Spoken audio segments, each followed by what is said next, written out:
welcome to the Why on Earth Community Podcast. I'm your host, Aaron William Perry, and today we have a very special episode with David Beasley, the Executive Director of the United Nations World Food Program, which was the recipient of the 2020 Nobel Peace Prize.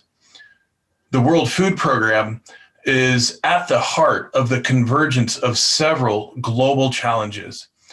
With COVID, the economic impacts, climate change, environmental degradation, and political instability in communities throughout the world, the World Food Program is often the first and last line of defense for millions of people on the verge of starvation.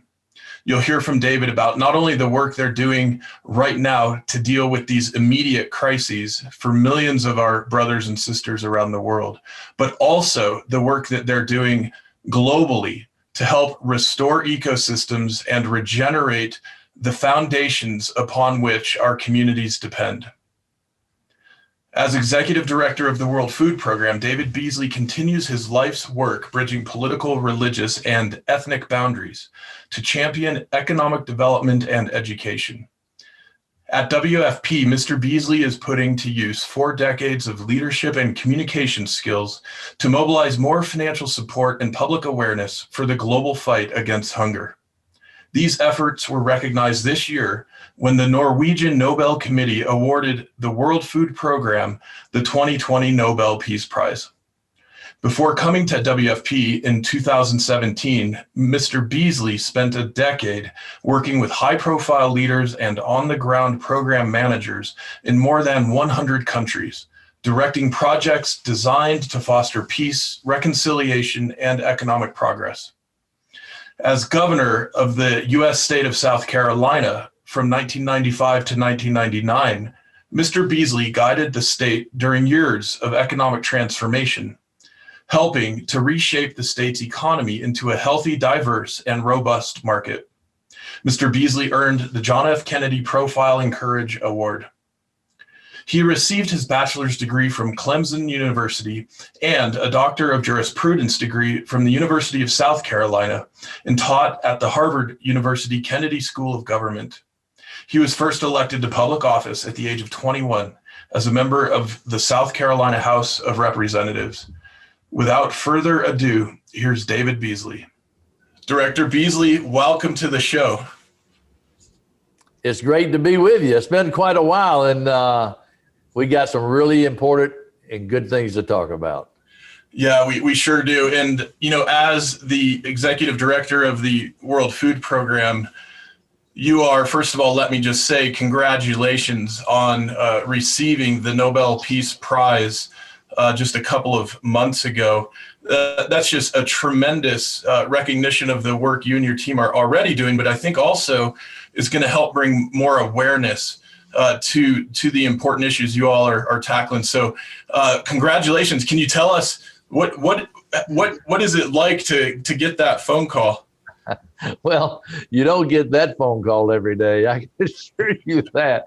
You know, if we had known that we were going to get it, we probably would have choreographed this really fancy setting with the suit and, you know, all these inspired words, you know, and as it was, I literally was in the middle of Niger, and we were in a very tense situation. We were negotiating access. I'd just come back from the field where we're trying to get access in the area where it had Al-Qaeda on one side and ISIS on the other side, because these extremist groups use, you know, access as a weapon for recruitment by depriving people of food.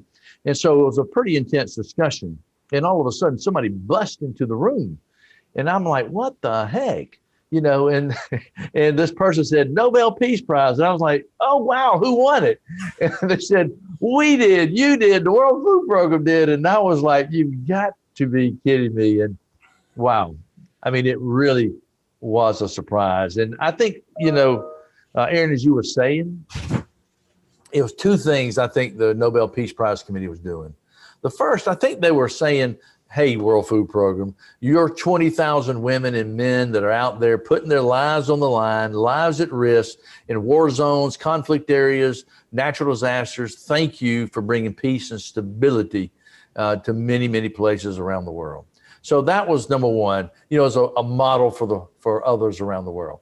Number two, I think it was a call to action, because I believe the Nobel Peace Prize Committee saw exactly what we were seeing. While 2020 was a tough year, 2021 is going to even be more difficult because of the COVID economic ripple effect, the supply chain disruption. And when I say supply chain disruption, that is a comprehensive comment, because we're talking about port shuts down, border crossing shutdowns, export bans, seeds, fertilizers, all these things that are critical to many of the developing nations around the world. So we at the World Food Program, our needs, because of the ripple effect, are double.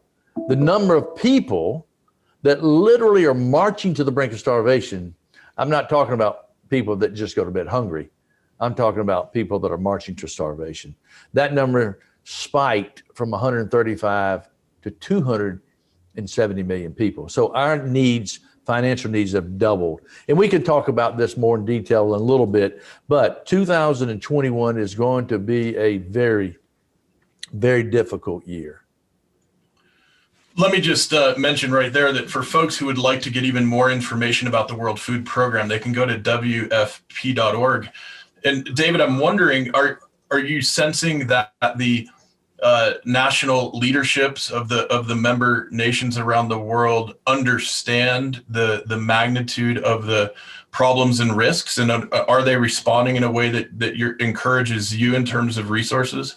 Well, in 2020 they did, and early on with COVID, a lot of the leaders were making decisions about COVID sort of in a vacuum, not understanding the ripple effect that it was taking and shutting down economies, and particularly in like very poor, undeveloped nations and urban areas. When you shut down a city and have a lockdown, it's not like in the United States, for example. The people, if you have a lockdown for 2 weeks, 3 weeks, you got food in your pantry for 2 to 3 weeks. You might not like what you're eating on the third week, but you're going to be okay. Well, where we are, it's hand to mouth every day. There's not a pantry full of food. So if we have a lockdown, you've got to have a safety net program in place. And so what I did, and if I recall correctly, it was about 2 weeks before I was speaking to the United Nations Security Council about the travesty that we were looking at. And Tony Blair called me and he said, David, you are more places around the world than about anybody. What are you seeing out there? And I said, Tony, I'm afraid if we're not careful, the cure is going to be worse than the disease. And so we've got to really balance the health pandemic, COVID pandemic, with a hunger pandemic. If we don't, it will have catastrophic consequences. And so I broke it down with Tony for about a half a dozen countries, what we were seeing over the next 4 to 5 quarters, and the economic dynamics in each of the countries and how it has a different effect. And Tony was like, oh my gosh, you've got to tell the world what you're seeing. And so I did. I went to the Security Council, gave them the very grave reality, what we were facing, and the world leaders stepped up in a very significant way. You had economic stimulus packages, about $19 trillion in the year 2020, but there was debt deferral for low-income countries that would take their debt payment. Instead of sending it to the financial institutions, they used that for safety net programs to get through 2020. Yeah, and I could go on and on and on and all the good things that were done, because what happened in 2020, we didn't have famine, we didn't have destabilization, and we didn't have mass migration because we received the funds that we needed. We assisted about 100 million people in 2020. But we were hoping that COVID would be in our rearview mirror and that 2021 would be a lighter path forward. Unfortunately, that's not the case. So we don't have all the monies available for 2020 for 2021. And now the needs are double. So here's what we're looking at with 270 million people. If we don't receive sufficient funds to address the most significant concerns, we will have mass famines, destabilization of nations, and mass migration. Now, if we don't do the things that we need to do, it's going to cost 1,000 times more than getting on the front end and doing it right. Now, I've been talking with leaders all day today. Over the last few months, you're going to have to prioritize your limited funding. You can't say yeah to everything in 2021. And so I use the analogy, it's like the Titanic heading toward icebergs. You've got a broken piece of tile in the bathroom. You've got a little bit of wine stain on the carpet and a broken wine glass in the bar. But you got 3 icebergs ahead of you. Which one are you going to focus on, the icebergs or the small things? And I said, the icebergs are famine, destabilization, and mass migration. Because if we don't, we'll have war, conflict, and that is 1,000 times more impactful than not doing so. So I haven't had a leader yet say they want to back down. They understand it, they get it, but the needs are so big. We can't expect the governments alone to pick up the tab. So that's why I'm now calling on the world's billionaires, because last year, 2020, the world's wealthiest people, the billionaires, increased their net worth. Net worth increased now by $5.2 billion per day for 2020.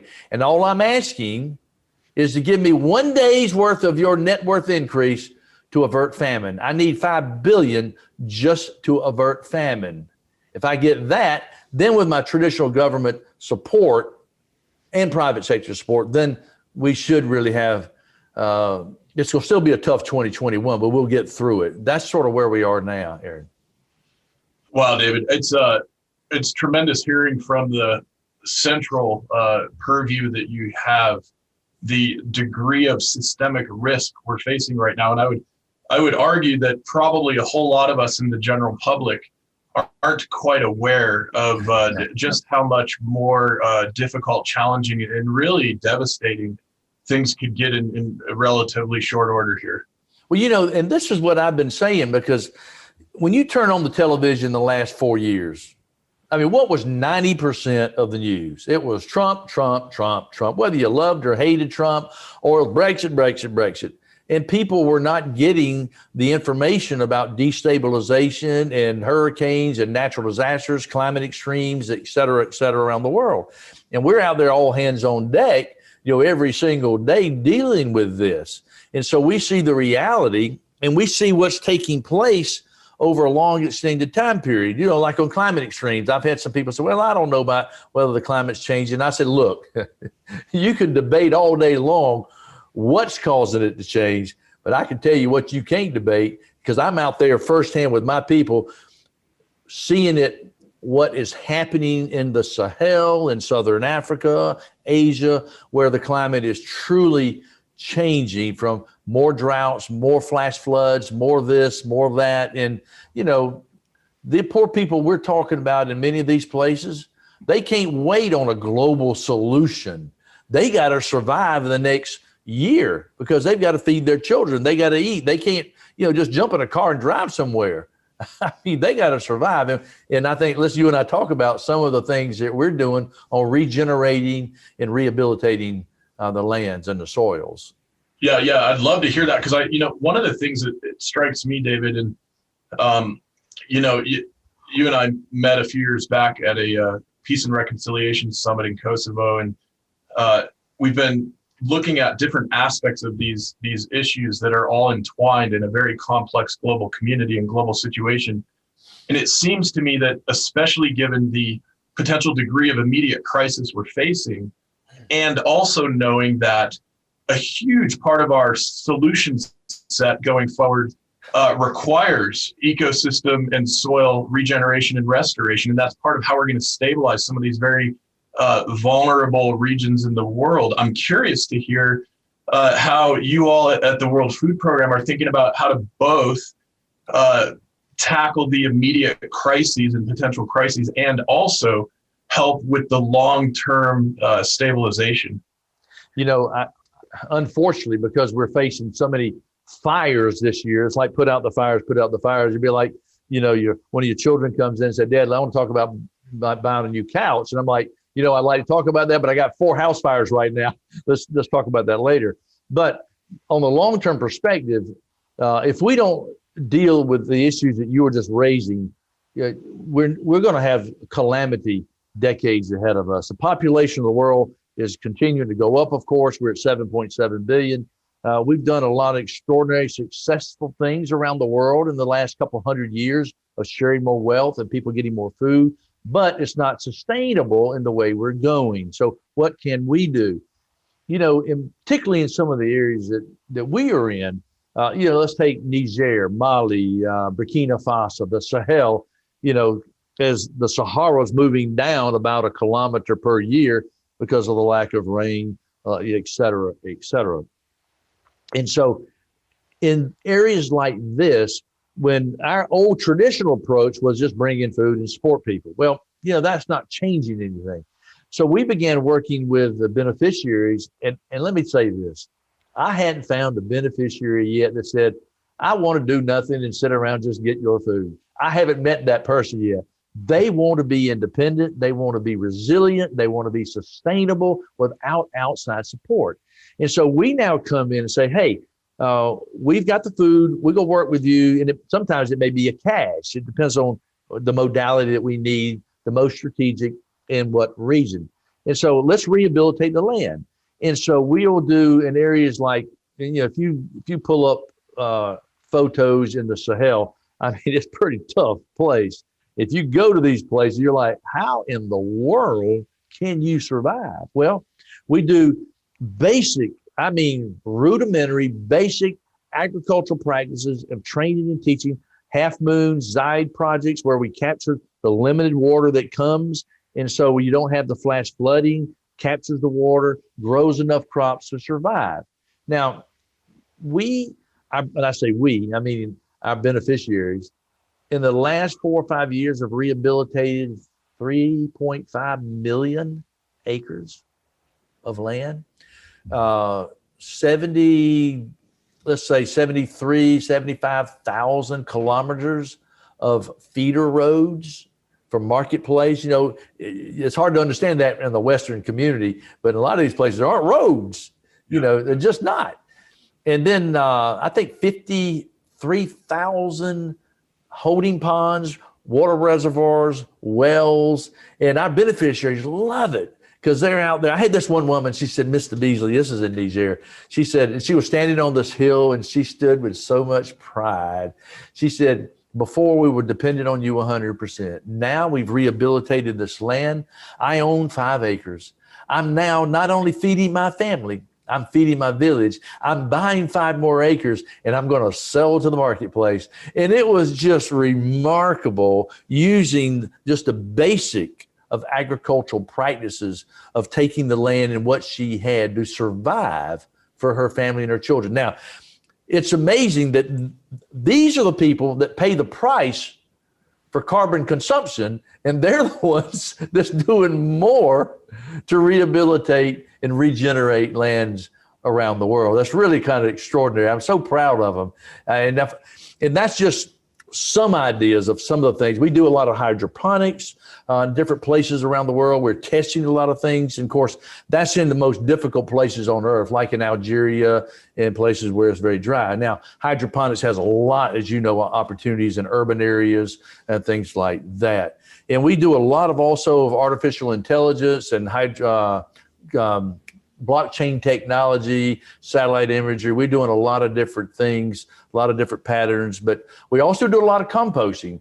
I was just in, I think it was Niger, Burkina Faso, where we've got women doing composting, and not just for their village, but they're now selling that throughout the land, from composting and a lot of things like that. But anyway, throw it back to you, Aaron. That's great to hear, David. And yeah, obviously, all tools and technologies need to be deployed in smart manners here, given the challenges that we're facing. And one of the things that has struck me over the last few years in the research that we've been doing at the Wild Earth community is that a 10% increase in soil carbon worldwide is equivalent to sequestering all of the fossil carbon we've released since the beginning of the Industrial Revolution. And, folks like John Liu, one of our recent guests, the founder of Ecosystem Restoration Camps, who was very close to the project there at the Loess Plateau in China, where they literally restored hundreds of thousands of acres of desert and brought hundreds of thousands of people out of extreme poverty. There's a way here we can not only help increase food security and sustainable economic development for communities in a lot of marginalized regions, but also restore the green fertility of the planet and stabilize the climate. And I'm struck that in North Africa, Middle East, these are some of the most desertified and challenging places in the world. And our tradition tells us that this was the Fertile Crescent, and these regions that are now sand today were abundant green ecosystems, right? And so I'm curious, what your thoughts are in terms of, notwithstanding the challenges, what's really possible in the coming years if our global community does respond in a way we hope to see. Our beneficiaries, this is hard to believe, planted over 6 billion trees around the world. And of course, Ethiopia, I don't know if you've been keeping what Ethiopia's been doing in planting trees. And I've met with the prime minister there on many occasions talking about it. Of course, they got some issues there in Tigray right now, is another story, but there's so much that can be done and should be done. And here's how, we support about 100 million beneficiaries.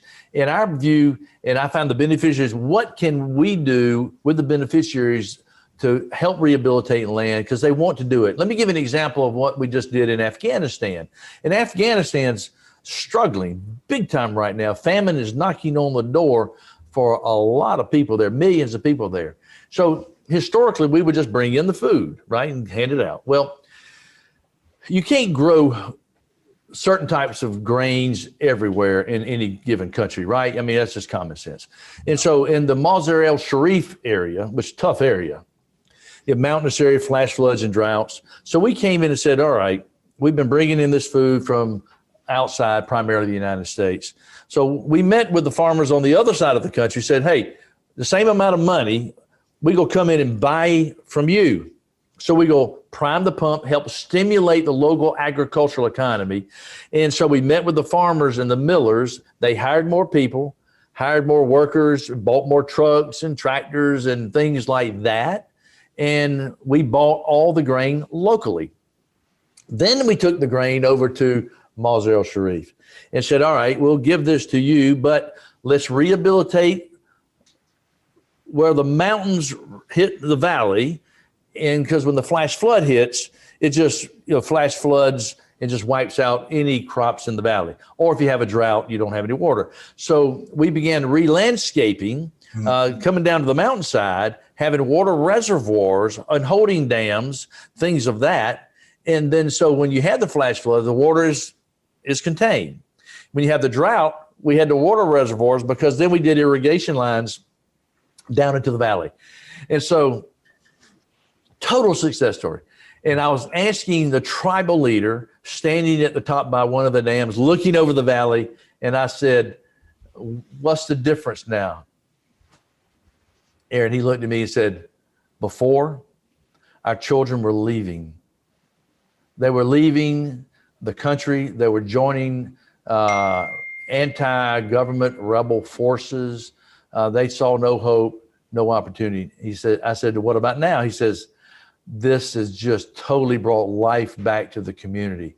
So we're talking about the fundamentals of bringing life to a community, using the soil, rehabilitating it, protecting it, and all the things that we need to do going forward. And so there's a lot that needs to be done. We have a lot to learn from one another. I think there's a lot we can learn from some of the things that you're doing while on earth, and what can you learn from us? What types of things are scalable in what types of areas? There's so much to be understood, so much to learn. Down in Southern Africa, as the temperature continues to rise, we know for every degree of temperature, you have a reduction in amount of maize. Well, maize wasn't natural consumed down there 100 years ago. It was brought in from the outsiders as a carbohydrate. Well, their product's much more nutritious and much more resilient to heat. So we want to take advantage of these bad scenarios to change old habits that really are not nutritious for our families and a culture. And so a lot of little things with a calamity, let's take advantage of it. to try to improve practices and better behavior. So that's just our obligation to do so.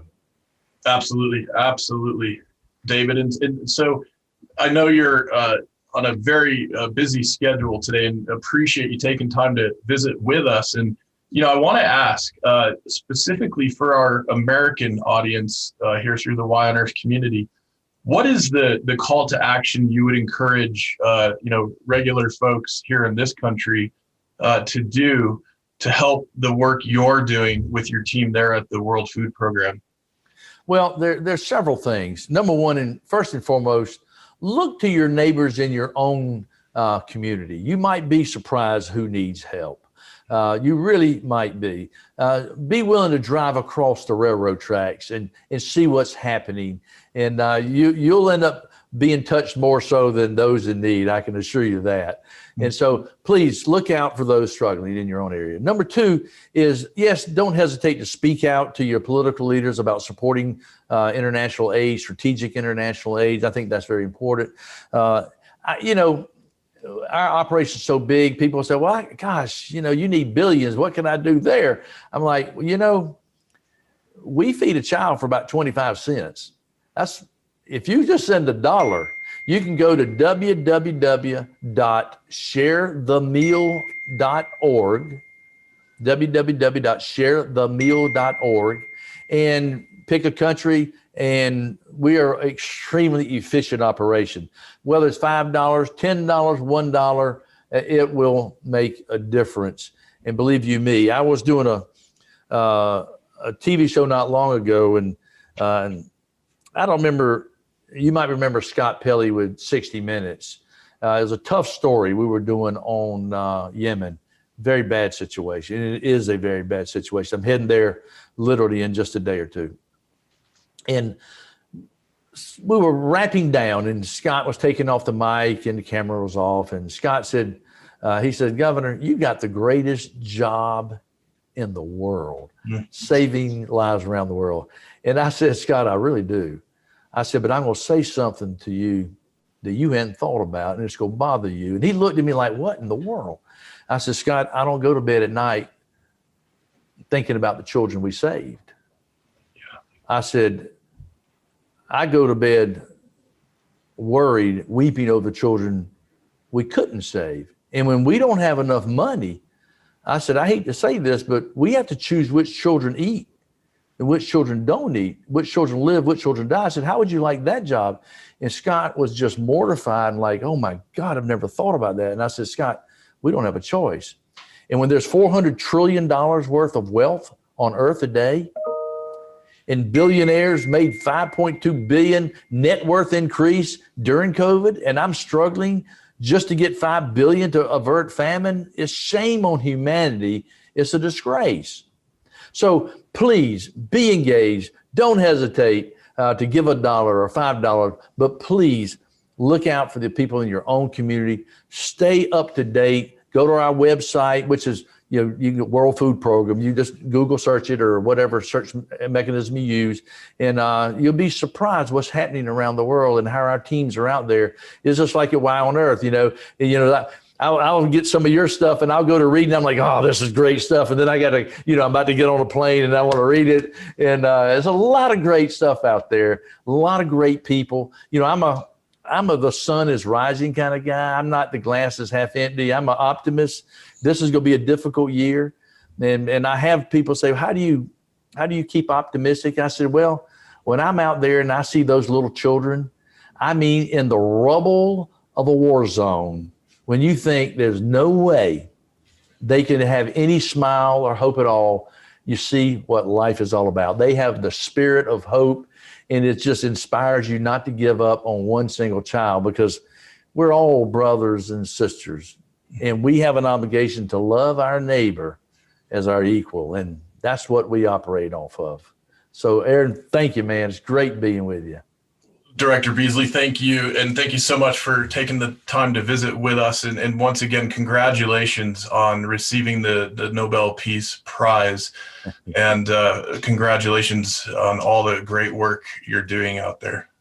Well, thank you. Let's do it again sometime. And let's make certain that our people kind of cross-pollinate on the different things that you're doing, that we're doing, that we can learn from one another and help others.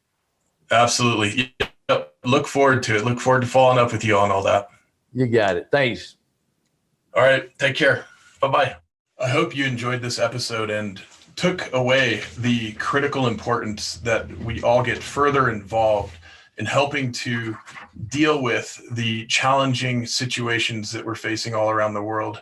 And especially if in our own lives, we've got some semblance of stability and security, it is critical that we each do our part to help our brothers and sisters in other parts of the world, or even in our own communities, as David suggested, who are struggling with less security and stability. I'd like to take a moment to give a shout out to many of our partners and supporters who make this podcast series possible and who are also supporting our community mobilization efforts for climate action, soil regeneration, neighborhood resilience, and a culture of kindness. This includes Earth Coast Productions, the Lidge Family Foundation, Alpine Botanicals, Purium, Earth Hero, Liquid Trainer, Vera Herbals, Growing Spaces, Soilworks, Earthwater Press, 1% for the Planet, Dr. Bronner's, and Waylay Waters. You can get discounts on many of the products and services from these companies by going to whyonearth.org/partners-supporters, or find the page under our community section. If you would like to join our monthly support program as an individual and join many others who are making monthly donations to the Y on Earth community, you can do so by going to whyonearth.org/support. You can sign up at any level that works for you. And if you sign up at the $33 a month or greater level, we will send you monthly shipments of biodynamically grown hemp-infused aromatherapy soaking salts made by Waylay Waters. A huge shout out to all of the people who have already joined our monthly support program and to these companies who are part of our ecosystem of regeneration and stewardship. Thank you for getting involved. Thank you for doing your part in the community. And thank you for tuning in to the Y on Earth Community Podcast. The Y on Earth Community Stewardship and Sustainability podcast series is hosted by Aaron William Perry, author, thought leader, and executive consultant. The podcast and video recordings are made possible by the generous support of people like you. To sign up as a daily, weekly, or monthly supporter, please visit whyonearth.org/support. Support packages start at just $1 per month. The podcast series is also sponsored by several corporate and organization sponsors. You can get discounts on their products and services using the code YONEARTH, all one word with a Y. These sponsors are listed on the whyonearth.org/support page. If you found this particular podcast episode especially insightful, informative, or inspiring, please pass it on and share it with a friend whom you think will also enjoy it.